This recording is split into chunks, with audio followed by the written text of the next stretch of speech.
If you can't articulate the problems and the consequences that you help solve, you're not going to increase your sales. I don't care what training you've gone through. The speed at which you recover from a failure and the way you bounce back when you have a failure or a problem is the differentiator in entrepreneurship. If you can do that faster than all of your competitors, you can actually turn what we call our company culture, we say problems are opportunities. It's 3 M's, message, market, method. It's like combinations in a lock. When you align those in the right combinations, you're going to accelerate your sales. If they're not in the right order, you're not going to make it. So people will say pay-per-click doesn't work, influencer marketing doesn't work, podcasting doesn't work. Every marketing method works if you get the right message to the ideal client. Welcome back to The Takeover. Today, I'm really excited for our guest because he is a serial entrepreneur who started his first business at just 15 years old and has been breaking barriers ever since with a career that has helped companies generate over $1 billion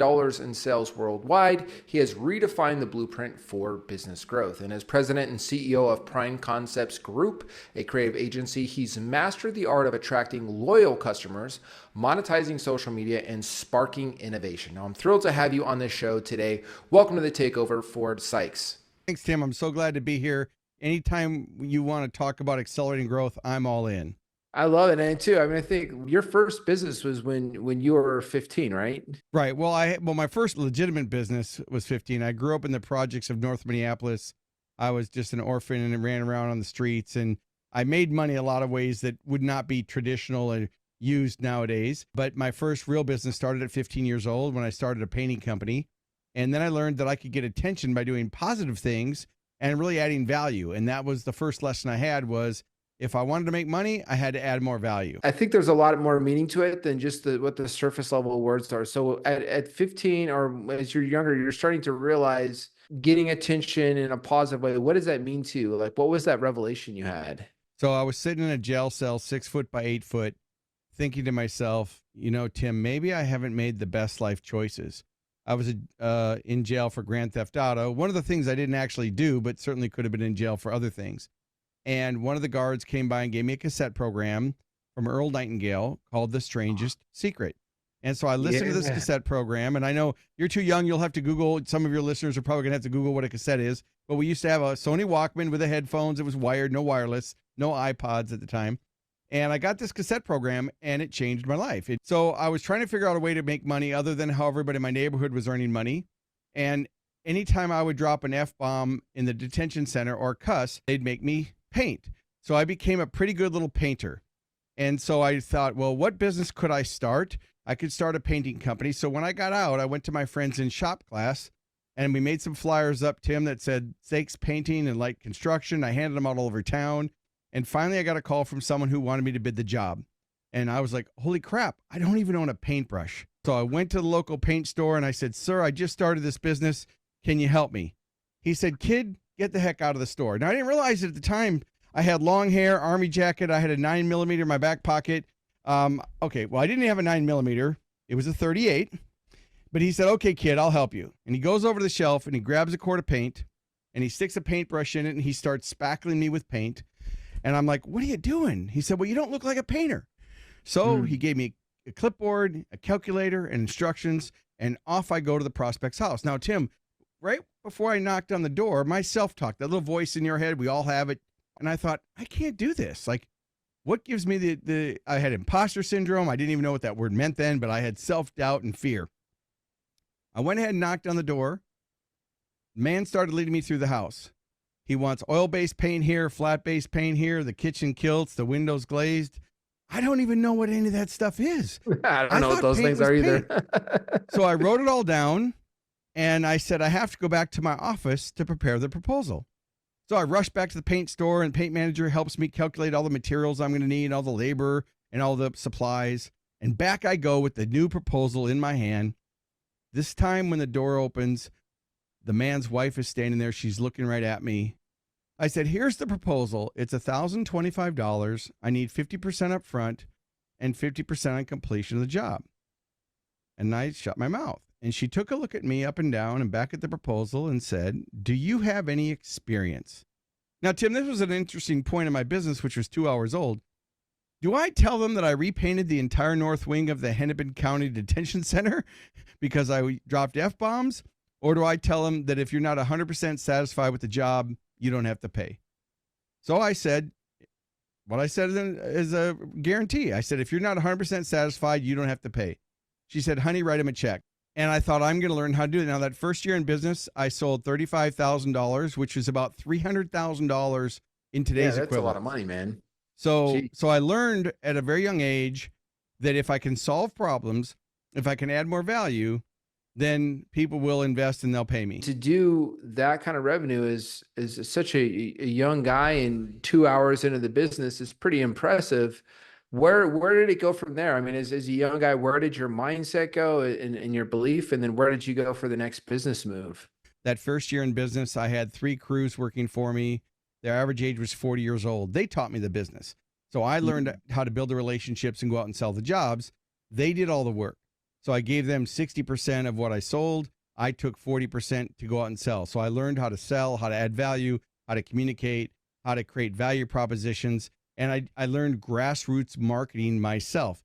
I learned that I could either learn from other people's experience, which was a lot cheaper. I could go to books and at that time, books and cassettes, or I could learn by wasting my own money. And I wasted a lot of money on my own trying things that didn't work. But I learned that I was more persistent than talented. You know, I think persistence beats talent any day of the week. A lot of people are talented, but they don't take any action. And so for me, as a consultant for the last 40 years, I've learned to speak from experience. If it's experience, or if it's an idea, I'll say, hey, I read this idea, you know, here's an idea. So for me, when I started this sporting goods product, it was called Pedestal, went from floor to ceiling, it was oak. And then I built the company up to $50 million in sales before I sold it. And that's gross sales. That's not profit. There's a big difference, everybody. But I did learn how to do private label and how to sell through mass merchants. I was in Sky Mall and Sharper Image and Williams-Sonoma and all the specialty catalogs. I sold through mass merchants, the big box stores like Sam and Costco and Walmart. And then I was in department stores. I was in Williams-Sonoma as a home furnishing. So I learned how to take a value proposition and package it in such a way that was identified, that was relevant to the market. So the formula, and you're all about takeaways. We talked about it in the green room before this episode.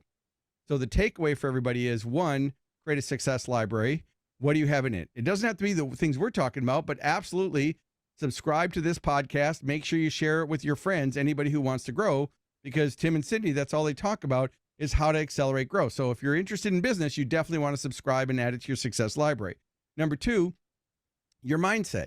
Are you open-minded? Are you coachable? Are you a critical thinker? Are you proactive? If you're not, if you don't identify what's stopping you from your mindset, all the strategy and tactics in the world won't help you.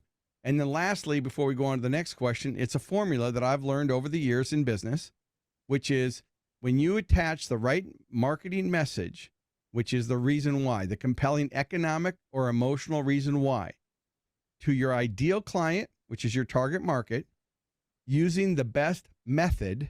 So that's 3 M's, message, market, and method. It's like combinations in a lock. When you align those in the right combinations, you're going to accelerate your sales. If they're not in the right order, you're not going to make it. So people will say pay-per-click doesn't work. Influencer marketing doesn't work. Podcasting doesn't work. Every marketing method works if you get the right message to the ideal client. It's normally one of those things. It's not normally, it is. No matter what business I go into as a strategic advisor or a keynote speaker, I've always found that you start with your compelling value proposition to the ideal client using the right method. And when you track that and you start to have a baseline and you track it, that's really where you can accelerate growth. If you have the right value prop in front of the right audience at enough volume, you're going to get results. So it is, pay-per-click does work. LinkedIn does work. Email, all the platforms, or cold calling works, mailers work, all those things work. And I 100% agree. Here's what's going on for me.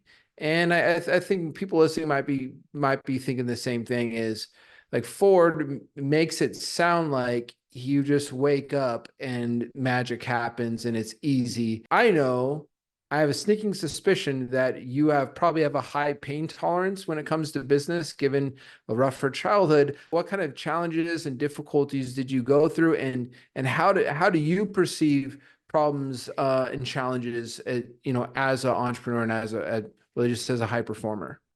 You have to fail fast and fail forward. And Yeah. again, I've been a lifelong learner, and I will tell you, Tim, the more I've learned, the more I know I don't know. So while a lot of people say, "Well, Ford, you're so smart," no, I've made a lot of mistakes. I've made millions of dollars worth of mistakes, and that's how I've learned. The difference is I'm willing to make that mistake, forget the mistake, and learn the lesson.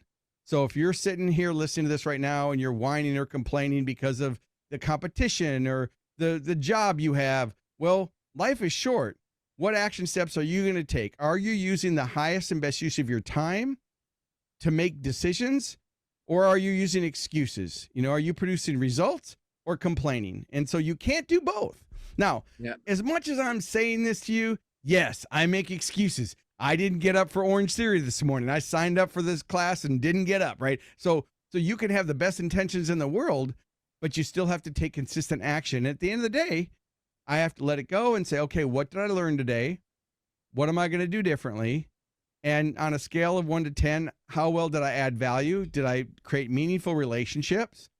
And did I take personal accountability? And I think that's a word that gets thrown around a lot, but there's a lot of people who complain and blame instead of saying, no, it's on me. Success is on me. The speed at which you recover from a failure and the way you bounce back when you have a failure or a problem is the differentiator in entrepreneurship. Because if your competitors, they're going to, we all face challenges, technology changes say we do a ton of super high scale LinkedIn and email, a platform technology changes that affects us. Well, it affects everybody else in the industry too. And the speed at which you're able to respond to that problem and can actually turn into an opportunity. Because if you're having these problems and these challenges and you're able to get back up, take extreme ownership, learn the lesson, and move on forward. If you can do that faster than all of your competitors, you can actually turn what we call our company culture, we say problems are opportunities. And so what I love about what you said there is like the speed at which you get back, the lesson you learn, and then, don't repeat the same mistake, right? Learn the lesson and don't repeat it, but don't be scared to run into problems. Really powerful, man. I like that. I'm curious because you've been in the game for a long time. You've built a lot of successful companies. You've worked with a lot of different companies. What I'm curious about is, what does winning mean to you? If you help enough other people get what they want, they'll help you get what you want. And so that's what winning looks like to me. It's not, someone said to me once, I had a client, I gave them a proposal and they said the price was too high. And I said, well, and they said, well, you're just all about the money. And I said, well, if I was all about the money, I would have managed my money a lot better. I'd be living in an island in Fiji because I've made millions of dollars. To me, it's not about the money. I've retired 3 times. I've taken the money and invested it back in. So no, it's not about the money. I mean, yeah, I want to make money. I want to add value, but it's also about creating an impact in people's lives and really solving problems. Where I get jazzed, Tim, is looking at someone's business, seeing the opportunities that they don't see, the gaps, and then being able to give them ideas that then they call me up and they're like, oh my God, I did this one thing. I added 6 figures to my business this month based on what you said. So that's what gets me jazzed up, is helping other people win. And then, of course, getting paid well to do that. I love that quote, by the way. It's you can have anything you want in life so long as you help enough other people get what they want in life. I think I think we listen to the same and read the same books and the same quotes. Fantastic quote. There was Andrew Carnegie, the still guy, not the guy who wrote the book How to Win Friends and Influence People. Andrew Carnegie, he said when he first sought out to build this business, he was like, I just sought out to make money. And then I learned over time, my mission became to build men. And his proudest accomplishment was that he built 50 of the people on his team to be millionaires. And, back in the 1800s, early 1900s, a millionaire is a lot of wealth. Right. It's not near as much as it is today. Right. Right. And so, yeah, I mean, but this is like Andrew Carnegie was 4 times richer than what, the modern equivalent of, Jeff Bezos is. So this is some serious money these guys are building, whether you agree with their ethical practices on business or whatever. But I think what was powerful about that is it's okay if you start out like a lot of people start out like I do want money. I do want to have the nice car. I do want to have the nice house.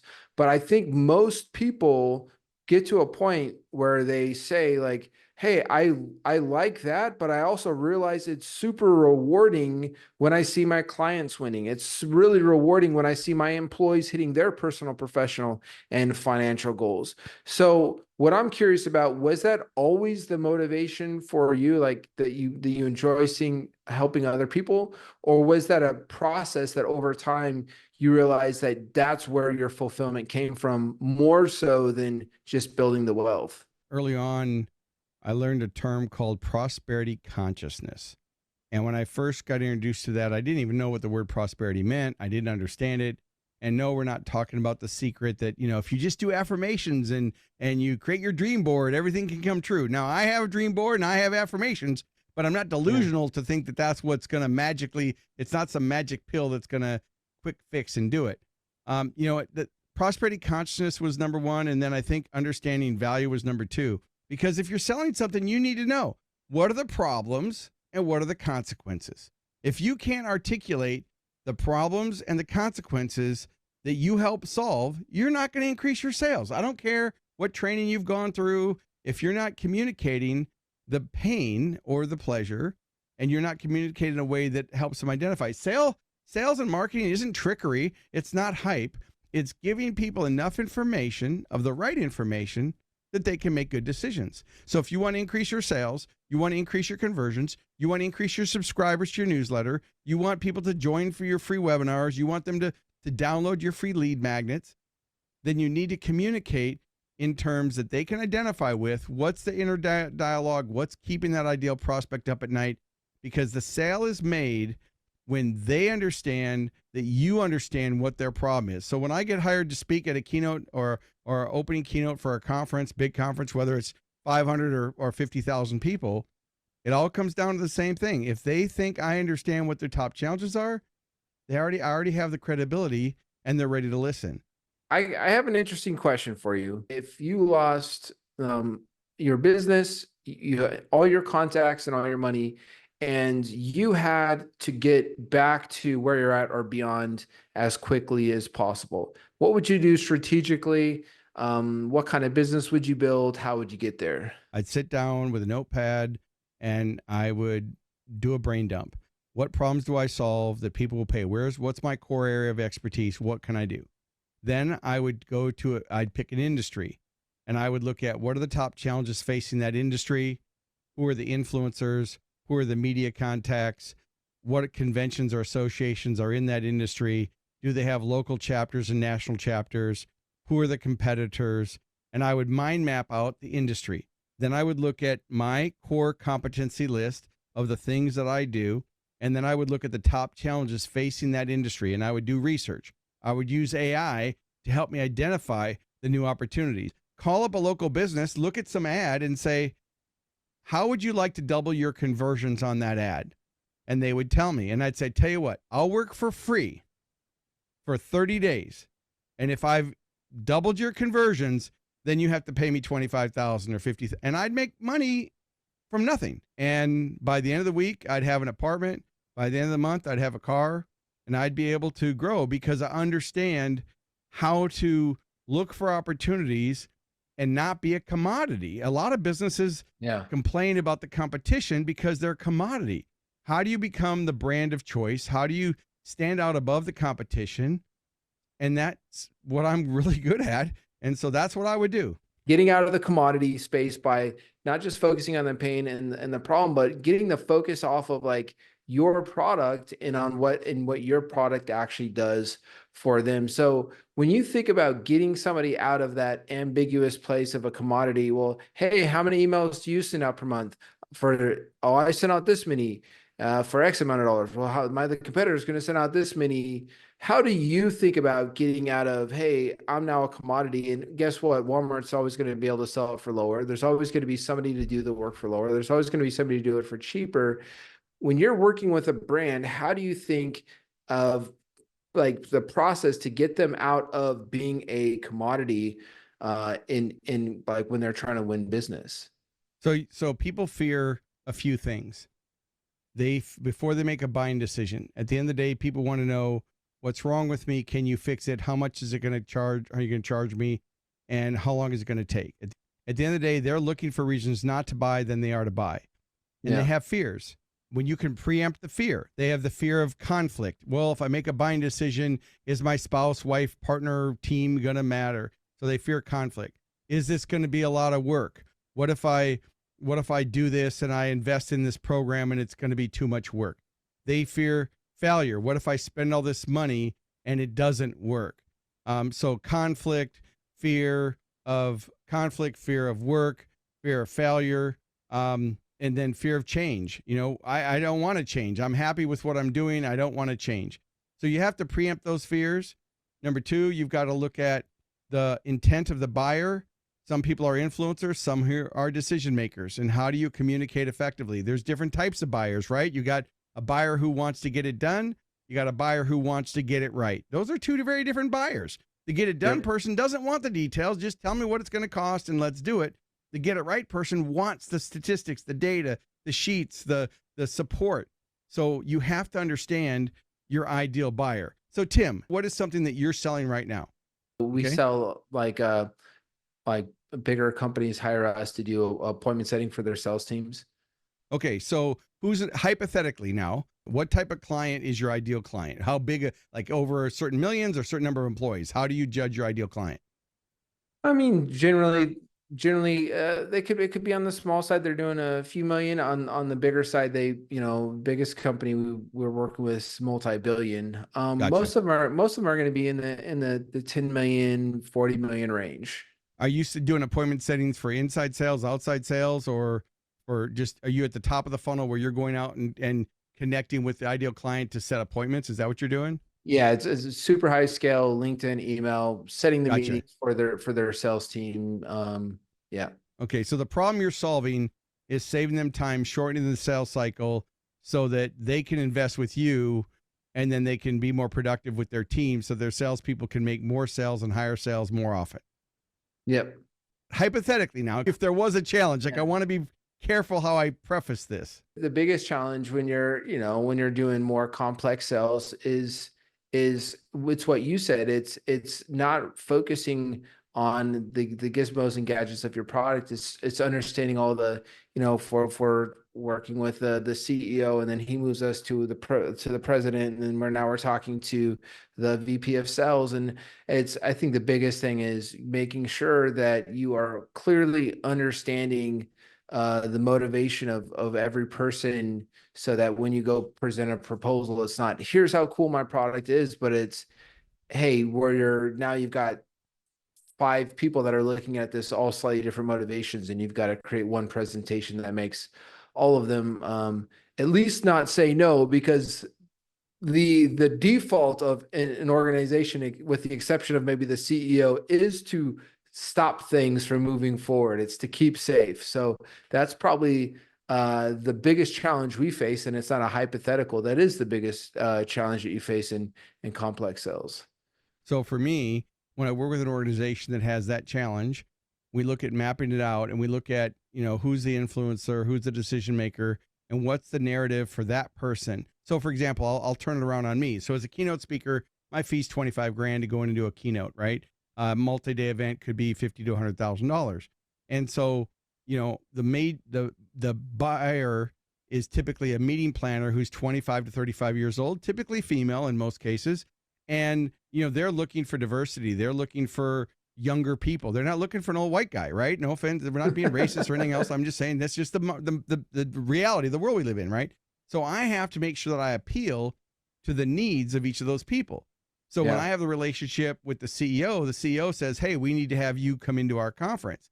Well, then if they pass me on to the meeting planner or the meeting committee, then my narrative changes to, I'm going to make you look good for selecting me. I'm going to save you time. I'm going to make your job easier. Yep. I'm not talking about what I'm going to say on stage and all those things. I'm looking at the intrinsic needs of that person and tailoring my message to them.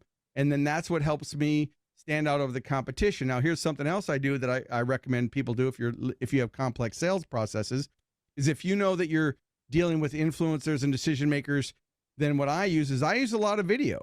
So the takeaway really is, whatever business you're in, B2B, B2C, doesn't matter. Are you leveraging the power of video? Are you using technology, but not getting seduced by technology? I love technology, but only if it's going to help me increase my influence, build my lists, get leads, and increase new and repeat sales, or improve my efficiencies. That's the only 5 things. Otherwise, I could care less about technology. I'm looking at the lens of technology through how does it help me save time, make better decisions, or increase productivity.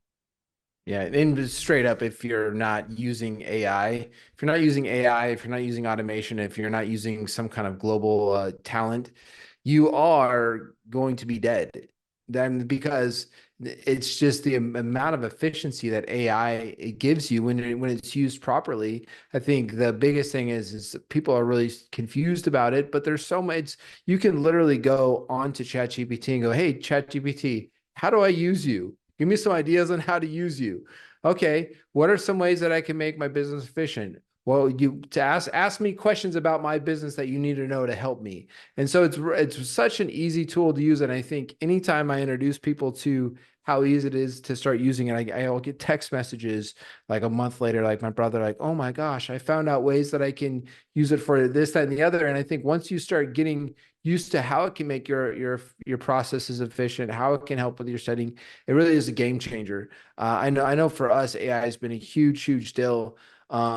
So I think you covered a ton of topics there, the complex sell, making sure you understand what each person is like, what's their motivation, not how cool is my product. Because like, if I'm talking to the CMO, they may or may not care about like the profit or the growth of the company. Their biggest thing might be like, "Oh, I've actually missed I've missed like what our quotas are for the last 2 months, and now there's job an security arrow on my head if I don't fix this." Right. And so That's 100% correct.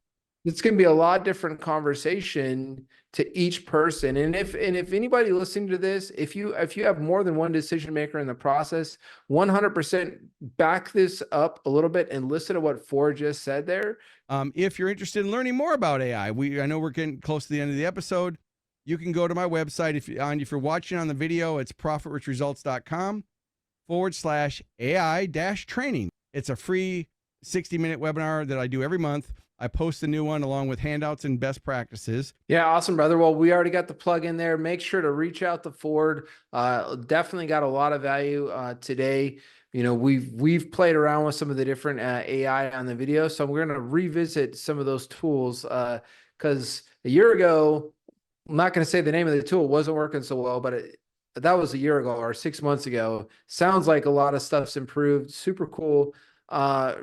Everybody, if you need to know how to, like, some of these tactics, not just on how to grow, but on how to sell, how to market, listen through this podcast again. There was a lot of, grab your notepad because there was a lot of 1, 2, 3, 4s. I think Ford's given a speech or two in his life, so you definitely have those laid out. But hey, Ford, this was great having you on the show, brother. Again, this was the Takeover, where domination is not a destination, it is a way of life. Stay winning.